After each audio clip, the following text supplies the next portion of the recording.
guys. Or should I say hello to Aries, Leo, Sagittarius.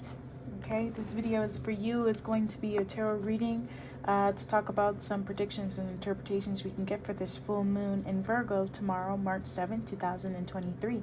And the reading is also going to get some predictions and some questions answers in regards to how we can learn these karmic lessons that will be brought up the same day of this full moon in Virgo.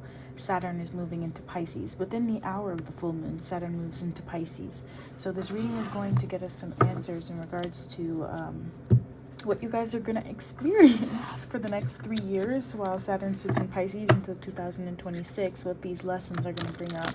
Now, if you are watching this and you haven't already gone to look and see, for example, if you're watching this as a Aries, but you have a Taurus rising, well, I've already posted a video for Taurus or Earth signs. It'll be the video for Taurus, Virgo, and Capricorn for this full moon in Leo and Saturn in Pisces transit for the next 3 years. So you can also get some additional information on that. And those are tarot readings, but I'm also going to be doing an astrological overview, the same as I did for the full moon in Leo last month.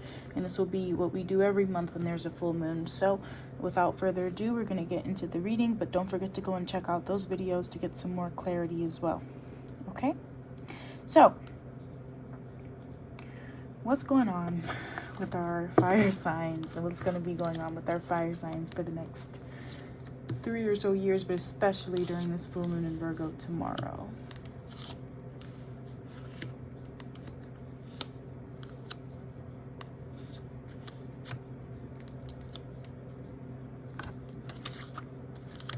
Sorry, that's actually the order I want it to be in. Okay.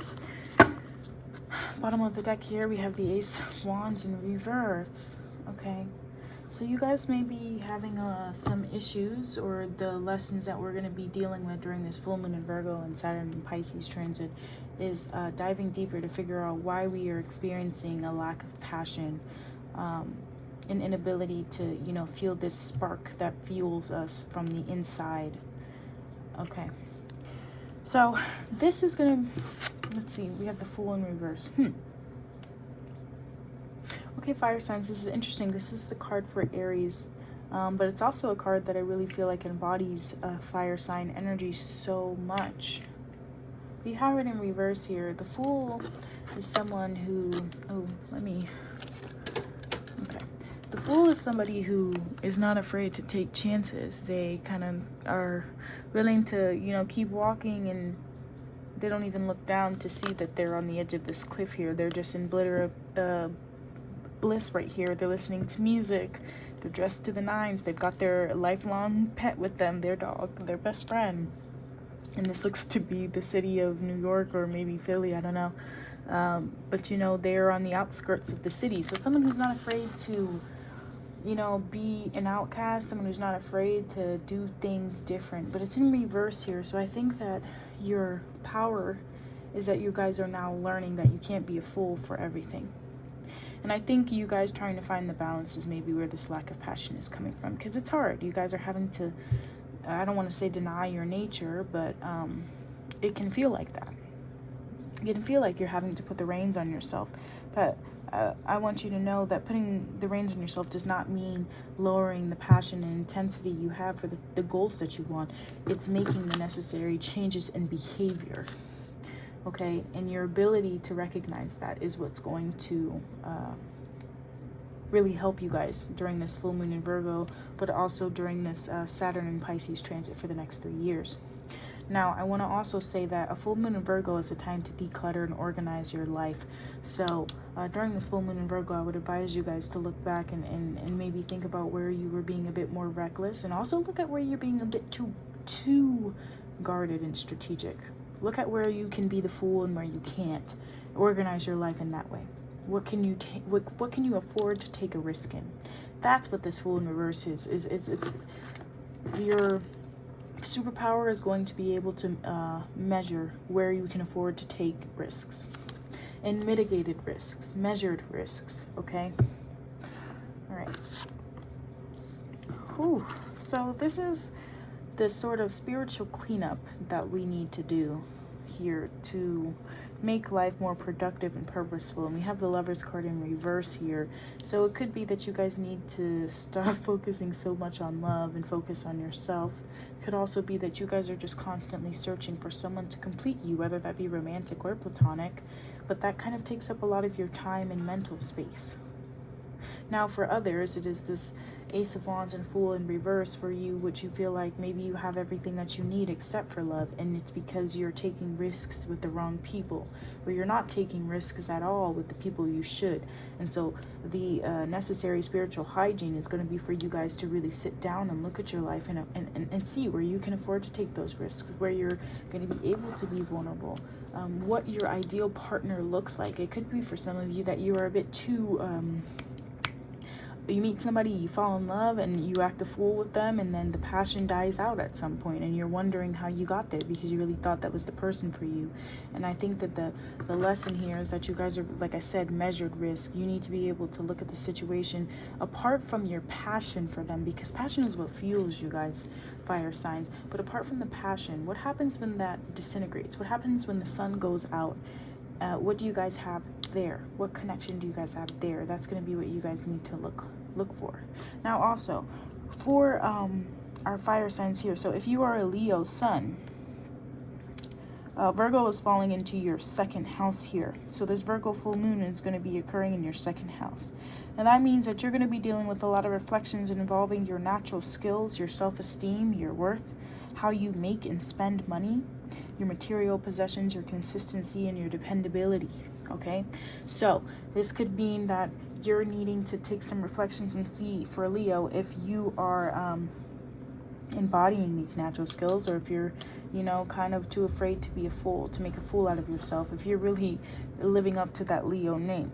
Now apart from that, it's going to be if you guys are going to need to look at really clearly if you guys are looking for validation from other people here with this Lovers card in reverse. You're also going to need to see where you're being inconsistent, and that's why you're not seeing any action.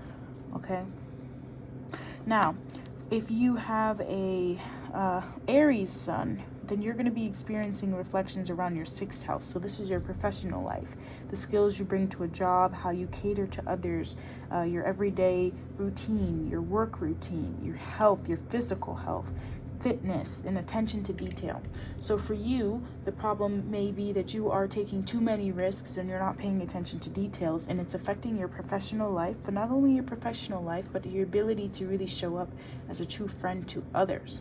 And now if you are a good friend and you do these things, it's going to be a reflection for you to see if other people are also acting the same way for you, if the job that you're at is really doing their due diligence, etc. Now, if this is for Sagittarius, though, Virgo falls into your 10th house here. So this is going to be reflections about your chosen path, your career, your social status, could be for some of you your connection to the father, and just overall your long-term goals here. Oh, actually, yeah, I think that's right. Okay, so for you guys with this Ace of Wands here and the Fool in reverse, it could be that you guys are making too many risks and they are damaging your reputation here. People are seeing you possibly as a hothead. Okay. Now here we have the Six of Wands in reverse. Now this is the things that we need to purge. So I think what needs to be purged is your need for validation, attention, or to be followed. That could be what it is here. With the Fool card in reverse and the Lovers next to each other, somebody wants to take risks but be followed, but not everybody can go everywhere with you. It could be that for some of you, you're very codependent, or maybe not codependent, but you like to have someone watch you do something. But there are some things that I'm feeling from this reading that you're going to have to experience on your own. You know what I mean? The Fool is labeled as the Fool because other people have seen them make these reckless decisions that have somehow, worked out for them. But it's in reverse here, so I feel like it could be that you guys are going to need to start to make these mistakes on your own. No one else needs to know about them. These lessons that you're going through, no one else needs to know about them but you. And you're going to have to be okay with being stagnant. The Six of Wands is somebody that's moving, that has tunnel vision. The Fool is somebody who's going full throttle into something that they don't really have too much prior knowledge about. But the cards are in reverse here, so you guys are going to have to stop doing that. Yeah. That's what I'm getting. That shit's gonna have to stop. Now, what causes Aries, Leo, and Sagittarius to kind of hide? What makes them lose sight of their vision here is the sun in reverse. Okay, so the sun, interesting, because we also had the sun come out for the Capricorn, or I'm sorry, the earth sign and the air sign readings. But they were upright for them, and I think it was because they needed to learn to be more optimistic. But for you, I think it's that, actually, no, it was that they had blinding optimism. Air signs had this blinding optimism coming up, but I think it was earth signs that needed to make those affirmations every day. But for fire signs, the energy that I'm getting here is a little bit of both. For some of you, it is that you are blindly optimistic and you're not doing your due diligence. But for others, I think it's that you could be getting too caught up in your head, and it's because you're thinking about what other people would say about what you're doing. The fool doesn't care what anybody says about them. Two people in love don't care what anybody say about them, right? Okay, and now I want to know, what is it that we're going to need to tell ourselves and remind ourselves every single day, especially starting with this full moon in Virgo, and the effects from the full moon in Virgo will be going on for the continuation of this moon cycle, so for about 2 weeks here. And I say 2 weeks because it'll, in 2 weeks, or no, let's just leave it like that. Okay, yeah, the Eight of Cups in reverse. Interesting, we had the Eight of Cups for, what was it, earth signs, I think. Okay, Eight of Cups in reverse. This is what you need to do every day. Huh.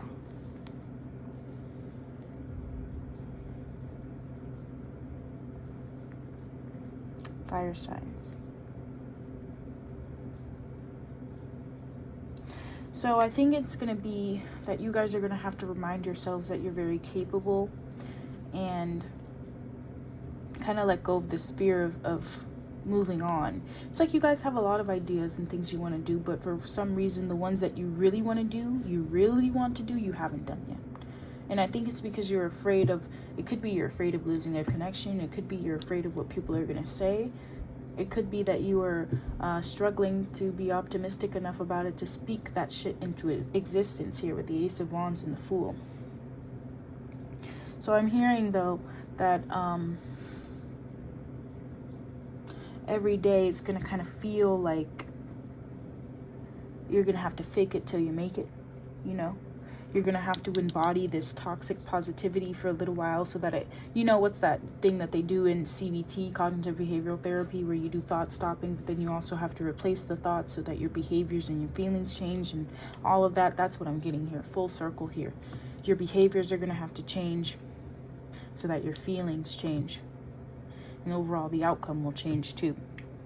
I think ultimately for you guys during this next 3 years, and it's going to be triggered by this full moon in Virgo tomorrow, is that it's going to be a period of self-discovery, but there will be an end, okay, if you guys are really doing the work. It's not going to last forever. It's going to be a time for you guys to truly emotionally mature.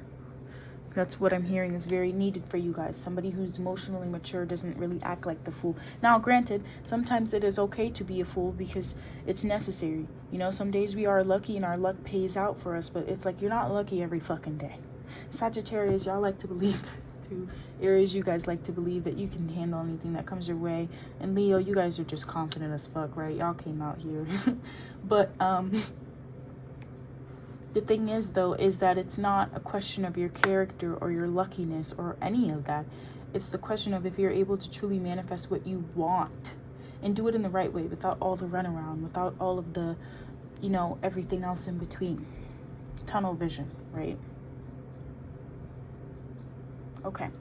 So that's the end of this reading. I encourage you guys to go back and look at the videos that I've already posted for your rising sign or your moon signs here, and then continue watching because I will do an astrological explanation for every single sign depending on the ascendant, and seeing what houses Virgo and Pisces fall in to understand this Saturn and Pisces and Virgo full moon transit starting tomorrow. Okay. Bye guys, and I'll see you next time.